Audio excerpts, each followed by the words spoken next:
শান্তিপুর গ্রামে ছিল ছোট্ট রাজু, ৬ বছরের এক ফুটফুটে ছেলে, যার মন ভরা রঙিন কল্পনায়। বাড়ির পিছনে এক পুকুরে সে গল্প বানাতো, ভাবত পুকুরে জাদুর মাছ আছে।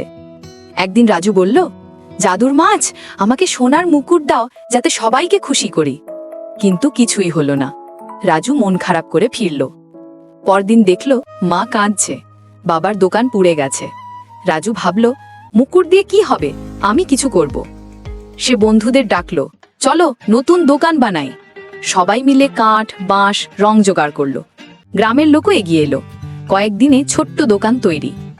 বাবা হেসে বললেন, রাজু, তুই সত্যিই রাজকুমার। রাজু বুঝল, জাদু মাছে নয়, মনের স্বপ্ন আর কাজে।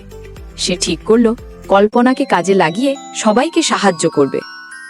নীতি: কল্পনা তখন জাদু যখন কাজ আর ভালোবাসায় বাস্তব হয়।